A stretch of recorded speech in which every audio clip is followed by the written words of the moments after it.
Gostaria de ler com os irmãos o livro completo, para nós darmos início a essa mensagem, depois partiremos para a exposição. O texto diz assim: visão de Obadias, assim diz o soberano, o Senhor, a respeito de Edom. Nós ouvimos uma mensagem do Senhor. Um mensageiro foi enviado às nações para dizer: levantem-se, vamos atacar Edom. Veja, eu tornarei você pequeno entre as nações, será completamente desprezado. O orgulho do seu coração o tem enganado. Você que vive nas fendas das rochas e na sua elevada morada, que diz a você mesmo: quem pode me derrubar?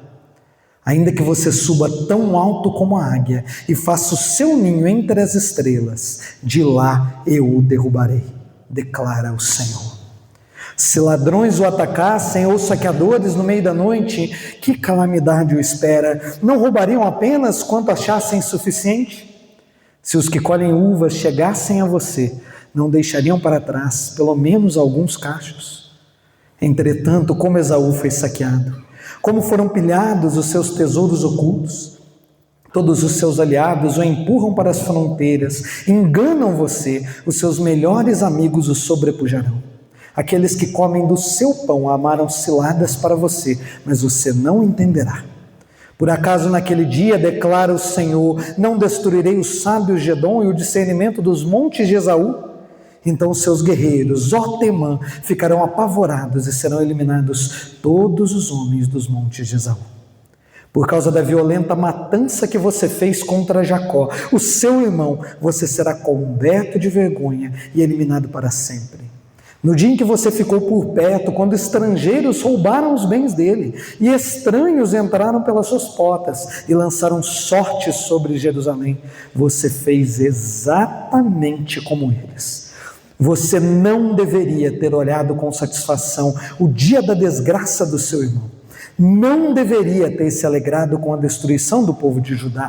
Não deveria ter falado com arrogância no dia da sua aflição. Não deveria ter entrado pelas portas do meu povo no dia da sua calamidade. Você não devia sequer ter olhado para o sofrimento dele no dia da sua desgraça. Você não devia ter roubado a riqueza dele no dia da sua desgraça. Não devia ter esperado nas encruzilhadas para matar os que conseguiram escapar. Não devia ter entregado os sobreviventes no dia da sua aflição. Pois o dia do Senhor está próximo para todas as nações. Como você fez, assim será feito a você. A maldade que você praticou recairá sobre você. Como vocês beberam do meu castigo no meu santo monte, assim todas as nações beberão sem parar, beberão até o fim, e serão como se nunca tivessem existido. Mas no monte Sião haverá um refúgio, haverá santidade, e a descendência de Jacó possuirá a sua herança. A descendência de Jacó será um fogo, e a de José uma chama.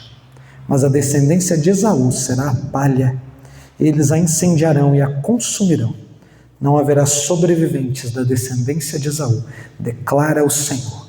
Os do Negueb se apossarão dos montes de Esaú, e os de Cefalá ocuparão a terra dos filisteus. Eles tomarão posse dos campos de Efraim e de Samaria, e Benjamim se apossará de Gileade. Os israelitas exilados se apossarão do território dos cananeus até Sarepta, e os exilados de Jerusalém, que estão em Sefarade, ocuparão as cidades do Negueb. Os libertadores subirão ao monte Sião para governar a montanha de Esaú, e o reino será do Senhor. Assim diz a palavra do Senhor, e eu gostaria de iniciar para a nossa compreensão desse texto, trazendo para você uma figura que talvez você já tenha experimentado, como um pai, como uma mãe, talvez você já tenha visto amigos seus passarem por isso, ou até mesmo agido dessa maneira, como eu às vezes tenho que fazer. Eu trabalho numa escola para crianças de até 10 anos, E muitas vezes, quando eles aprontam alguma coisa que eles não deveriam fazer, e às vezes as coisas ficam bem feias mesmo, provocações, brigas, nós temos que agir com repreensão. É necessário que se faça isso, pois senão nós não estamos desempenhando bem o nosso trabalho. Eu, como um agente de organização escolar que deve zelar pela vida dessas crianças e zelar pelo bom dia delas na escola. E muitas vezes eu escolho agir com essa repreensão de uma maneira mais genérica. Ou seja, uma criança vem e me fala: tio, aconteceu isso, isso, aquilo. Eu falo: pode deixar. E depois, quando está todo mundo reunido, pronto para sair da sala, eu falo: olha, e falo para todo mundo, está acontecendo isso e aquilo no meio de vocês. Quem está fazendo sabe. Não preciso falar os nomes. Isso é muito feio. E todo mundo que está fazendo isso vai ter que parar com isso, senão haverão consequências. Esse tipo de repreensão pública, ele é ouvido por todo mundo, por aqueles que precisam de fato ouvi-la, e às vezes até por quem não está fazendo nada e compreende que, essa repreensão está direcionada a outra pessoa, porque eu não fiz isso. Porém, ainda assim, é importante que todos ouçam a repreensão. Muitas vezes é muito importante que você e eu possamos acompanhar nos jornais, na mídia, que a justiça foi feita. Uma das recomendações que Paulo dá para a igreja é que em alguns momentos, principalmente quando o pecado é cometido por líderes, ele precisa ser repreendido publicamente para que os outros temam. Quando a repreensão é feita em público, ela possui pelo menos dois aspectos. Por um lado, ela de fato mostra que existe juízo, existe ordem, e que essa ordem será aplicada por quem compete aplicá-la. Por outro lado, aqueles que foram ofendidos, ou mesmo aqueles que não foram, mas acompanharam o acontecimento, sentem a segurança de saber que, de fato, aquilo que está errado será corrigido. Muitas vezes, esse é o nosso desejo, quando nós queremos que nós tenhamos um sistema judiciário que funcione. Nós, muitas vezes, não estamos sentados no banco dos céus, mas sentimos segurança quando nós sabemos que a justiça está sendo devidamente aplicada.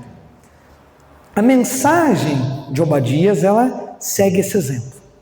Porque, como nós pudemos ler, o Senhor está repreendendo uma nação específica, Edom, os edomitas, os descendentes do irmão de Jacó, Esaú. Esaú significava peludo, porque ele era um homem de fato, com muito pelo. Mas Edom significa vermelho, e foi o apelido que ele ganhou por uma coisa muito feia que ele fez, que é desprezar completamente seu direito de primogenitura. Ele trocou o seu direito por uma sopa de lentilhas, que é uma sopa vermelha. E assim o apelido pegou. Não sei se ele gostava muito desse apelido, mas o fato é que um povo descendeu dele, e esses são os edomitas, que são tratados no texto. Os edomitas, como nós podemos ver, seguem muito o exemplo do seu antecessor no desprezo ao Senhor da aliança, o Senhor do seu pai, o pai de Edom, que era Isaac. Quando nós lemos esse texto e nós entendemos que ele é uma repreensão para outro, a pergunta que pode ficar então é: o que ele tem a dizer para mim?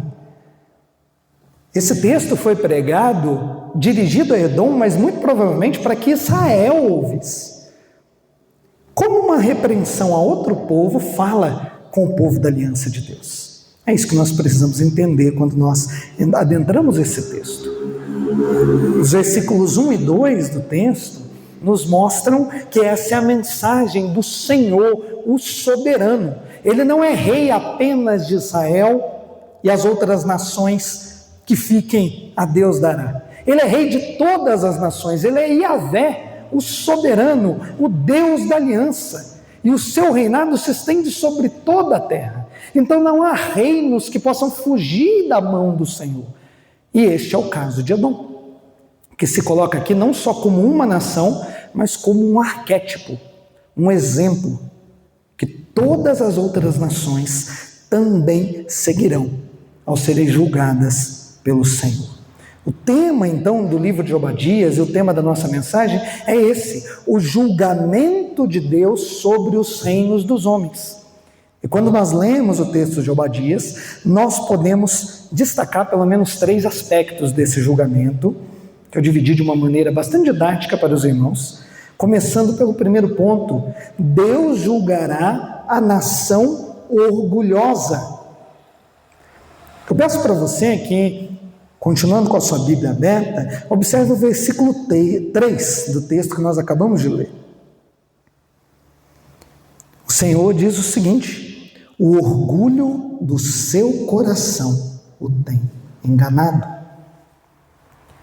E a primeira coisa, então, que nós precisamos entender é que Deus julgará nações orgulhosas. Os edomitas eram uma nação muito orgulhosa, porque a sua posição geográfica era muito favorecida.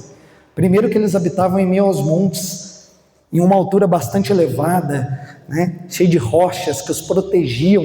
Então era uma nação muito difícil de ser invadida, pois a própria geografia de onde eles se estabeleceram ajudava como uma proteção contra invasores. Eles viviam em meio às rochas, em meio aos montes, e assim eles se sentiam. Edom nunca foi uma nação muito grande, mas eles se orgulhavam de ser uma nação que ninguém podia derrubar. É o que o texto nos diz: a arrogância do seu coração tem enganado. Você que vive nas cavidades das rochas e constrói a sua morada nos altos dos montes, você diz a si mesmo: quem pode me derrubar? Edom se sentia muito orgulhosa de um mérito que ela não tinha, pois quem é o Senhor sobre a geografia deste mundo? Quem é o dono dos montes e das rochas? Edom não tinha mérito nenhum do qual se orgulhar. Ainda assim, elevava o seu queixo em direção ao Senhor.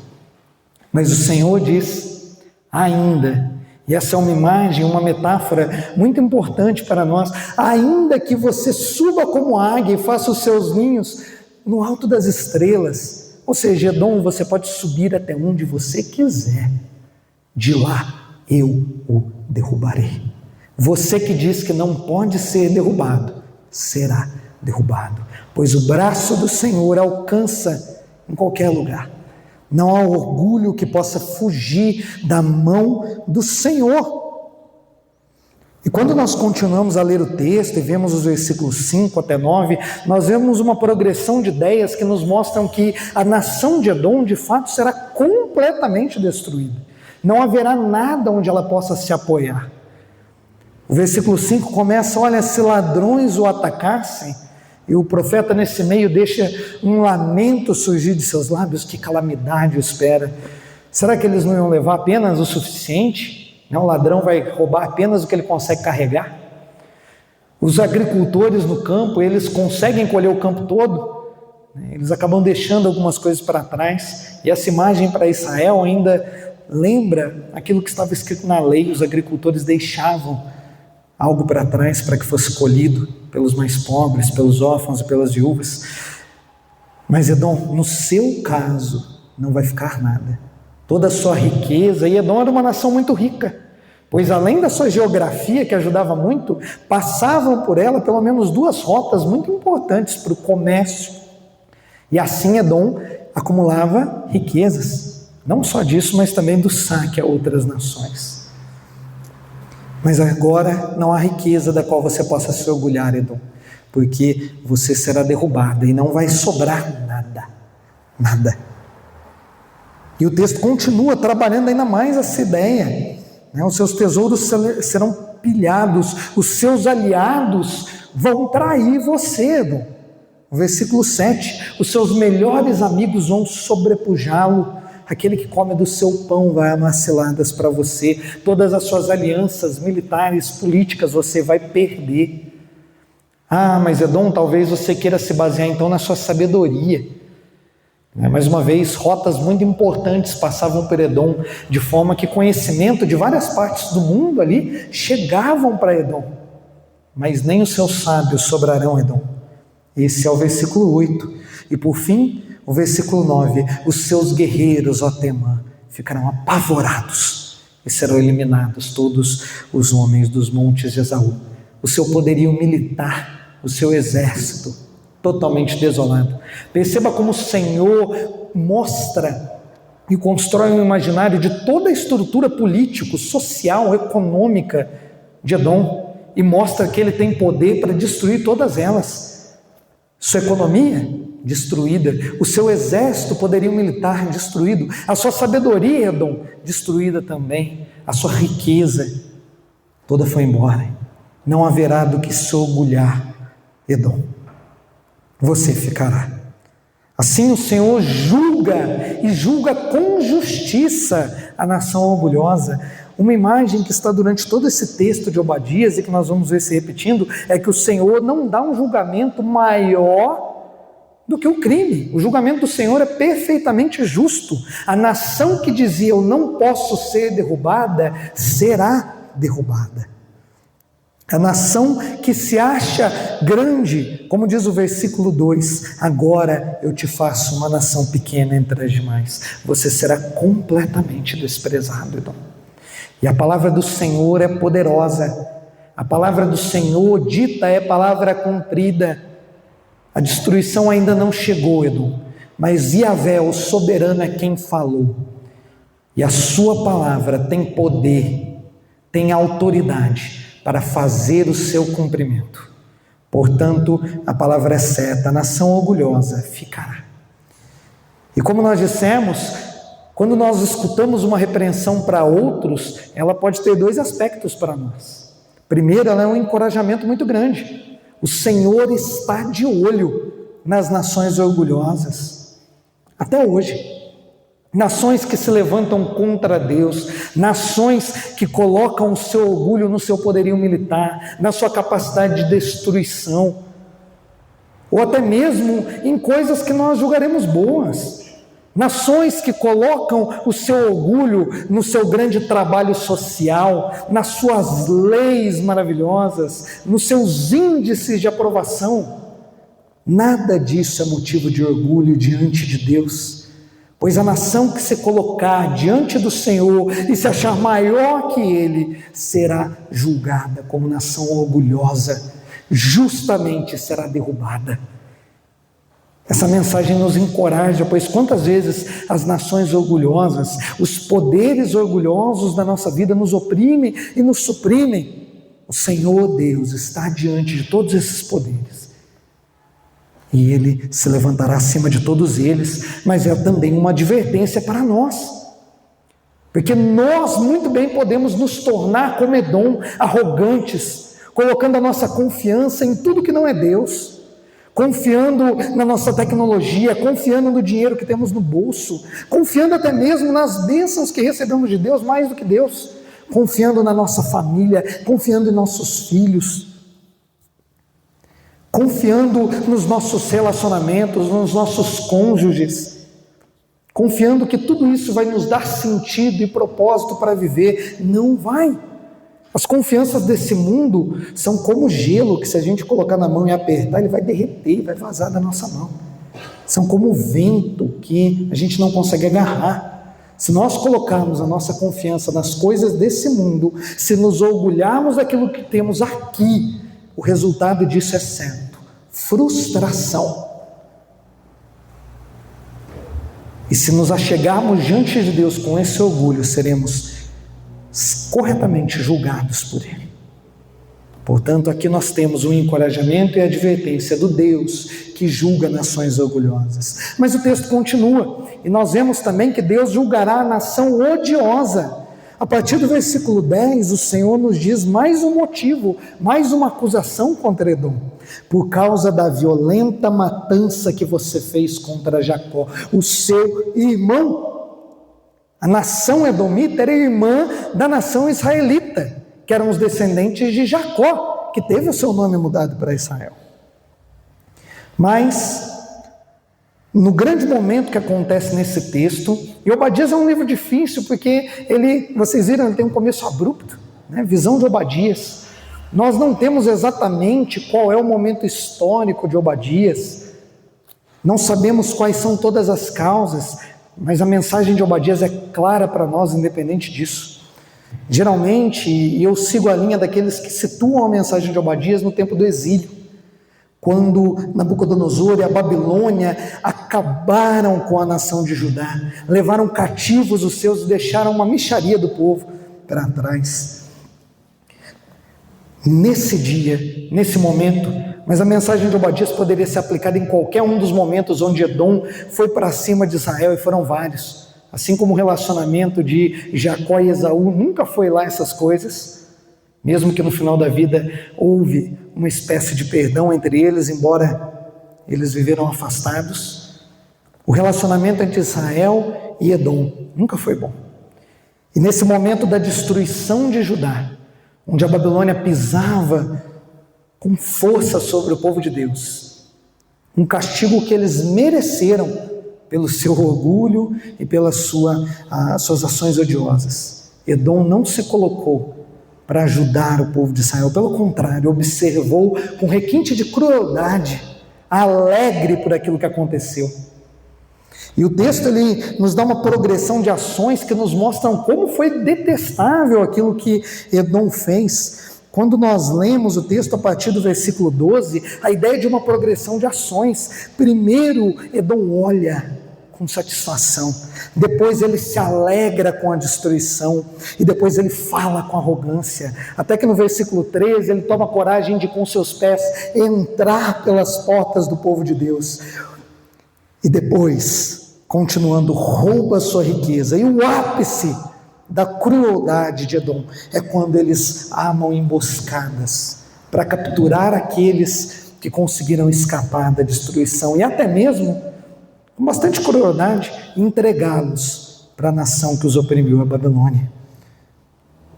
Edom saiu de seu lugar no dia da calamidade de Judá, só para fazer o mal.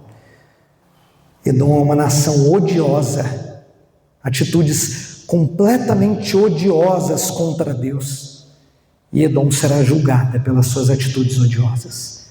Perceba, a nação orgulhosa será julgada, e a nação odiosa também o será.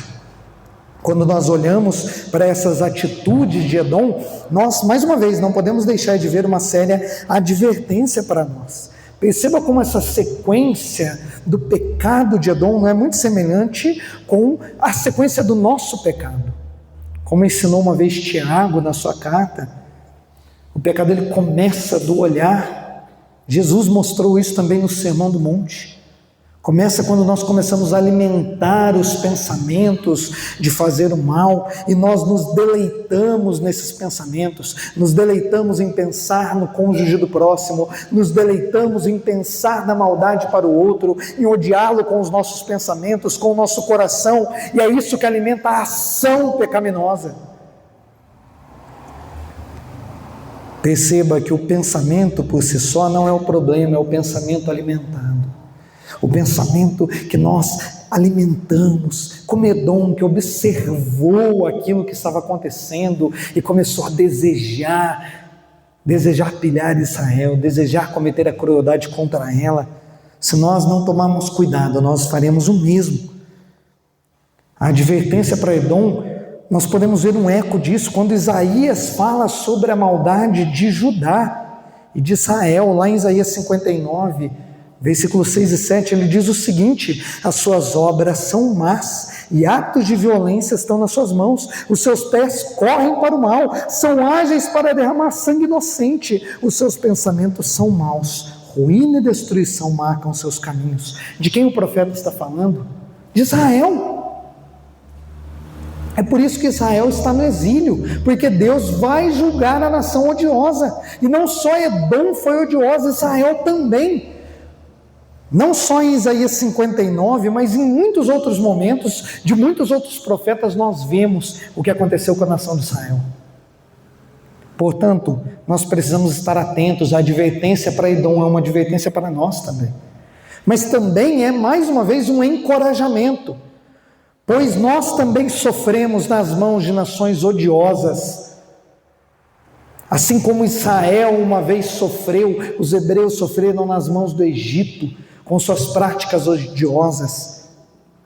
E assim como a própria Babilônia, que foi instrumento da mão do Senhor para punir o povo de Israel, também não escapou de ser julgada pela sua crueldade e por exceder os seus limites.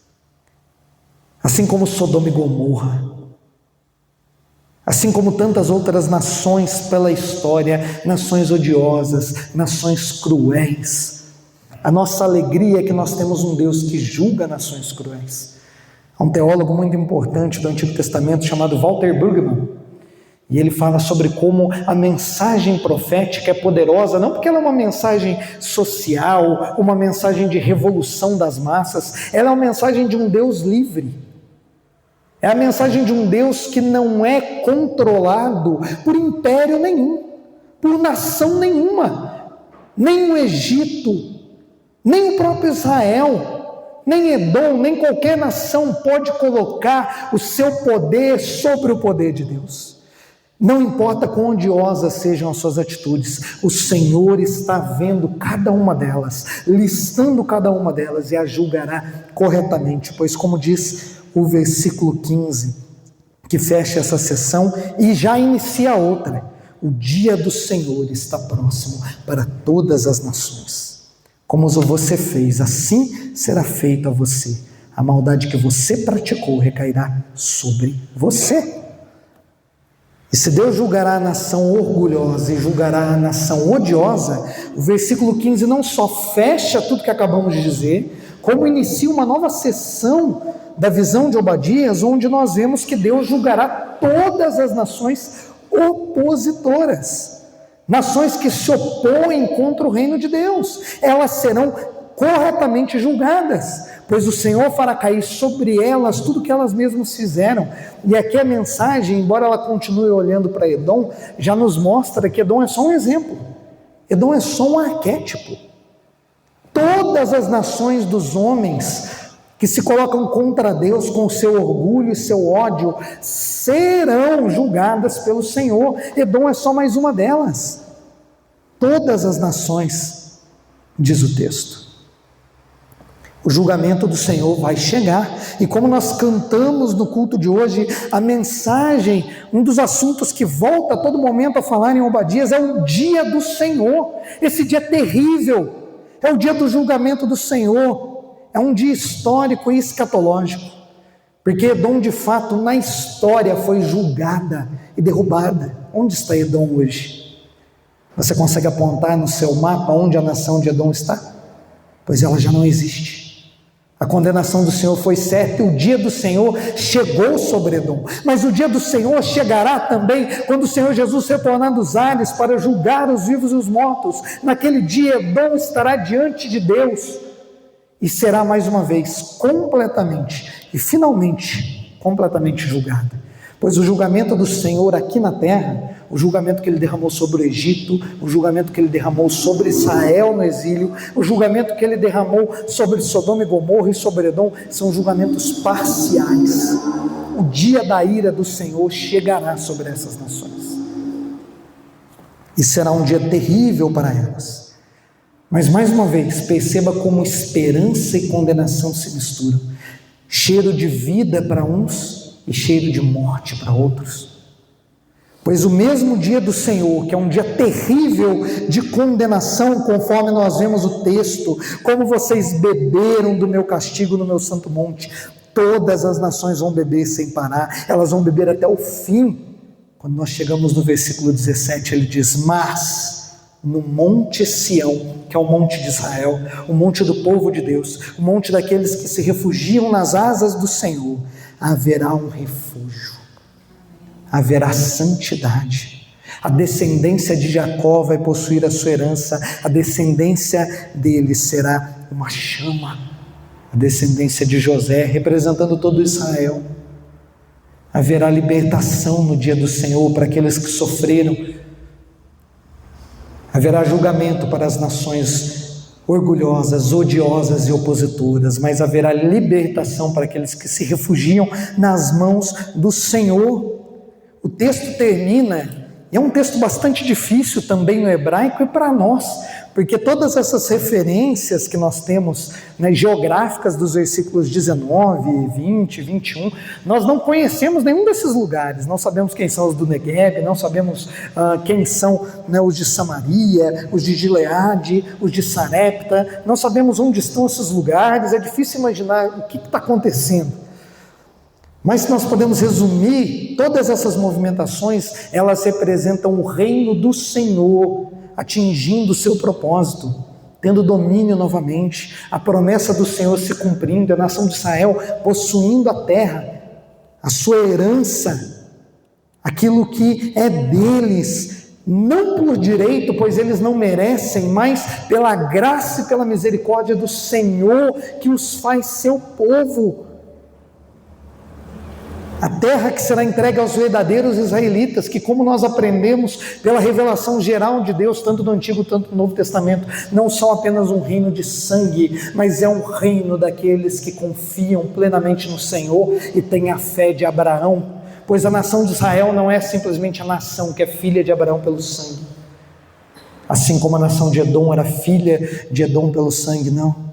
A verdadeira nação de Israel é a nação daqueles que colocam sua fé completamente no Senhor Jesus, completamente na salvação que existe em Deus. Então o texto termina numa nota poderosa, maravilhosa: os vencedores subirão ao Monte Sião para governar a montanha de Esaú.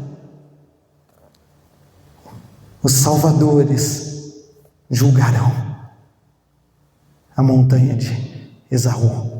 Os reinos opositores serão julgados pelo reino dos sacerdotes do Senhor. E o texto termina com uma nota poderosa: o reino será do Senhor. Mais uma vez, perceba a advertência e encorajamento caminhando juntos. O cheiro é de morte para aqueles que estão caminhando para a morte, para aqueles que se achegam diante do Senhor orgulhosos, odiosos, se opondo à sua obra, haverá destruição. E até hoje nós temos nações assim, irmãos.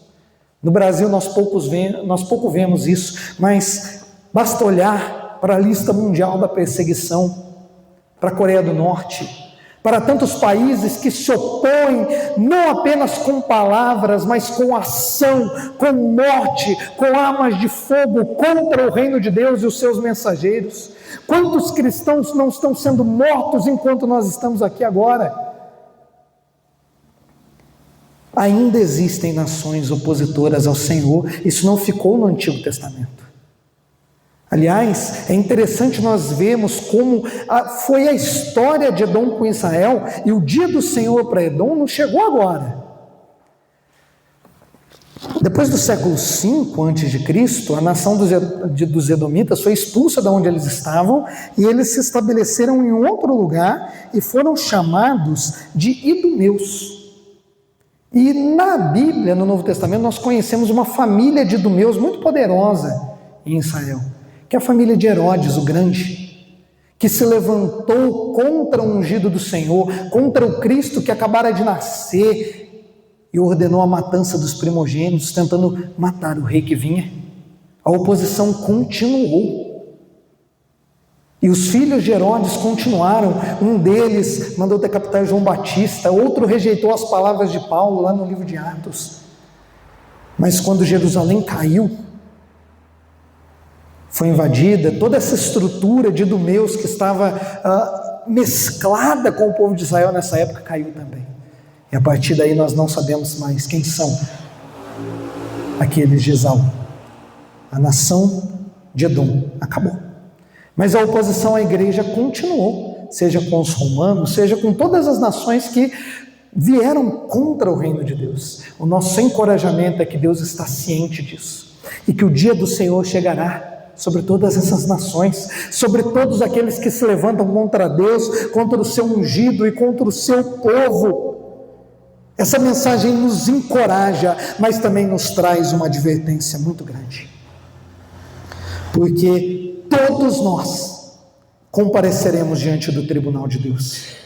Todas as nações, cada um de nós estará um dia diante do Senhor. E se nós nos achegarmos a Deus da mesma maneira que Edom, orgulhosos, odiosos, opositores, seremos justamente julgados como aqueles que rejeitaram a Deus, e receberemos somente a sua ira, a sua temível ira, e o dia do Senhor será cheio de morte para nós. A pergunta que fica então é: qual é a minha e a sua posição diante de Deus? Quem é você diante do Senhor? E é aqui que nós entendemos qual é o evangelho pregado em Obadias. Como é que nós podemos nos achegar diante do Senhor sem orgulho, sem obras de pecado odiosas, sem sermos opositores a Deus? Por nós mesmos é impossível, porque nós nascemos edomitas. A grande coisa que nós aprendemos na Bíblia é que não existem várias e várias nações somente, mas existem duas. Agostinho sintetizou assim: a cidade de Deus e a cidade dos homens. Nós podemos dizer, existe um reino das trevas, do qual faz parte Edom, e todos os reinos que se opõem ao Senhor. É o reino onde todos nós nascemos, opostos a Deus, odiando a Deus, orgulhosos contra Deus. A única forma de sermos declarados justos e sobrevivemos ao tribunal de Deus é trocarmos de cidadania, é estarmos em outro reino. Mas a única forma de fazermos isso e sermos declarados justos no dia do Senhor é por meio de Cristo Jesus. É Jesus quem chegou a essa terra e disse que o reino de Deus estava próximo e que nele mesmo o reino de Deus já estava presente na terra. É por meio de Jesus que nós somos resgatados do domínio do reino das trevas e somos levados ao reino da maravilhosa luz do Filho amado de Deus. Nele nós temos a nossa redenção e o perdão dos pecados. É o que Paulo diz em Colossenses capítulo 1, versos 13 e 14, ele vai retornar em glória, na sua coxa estará escrito Rei dos Reis e Senhor dos Senhores, e por meio dele, Paulo diz em Romanos 2,16, é que serão julgados todos os homens.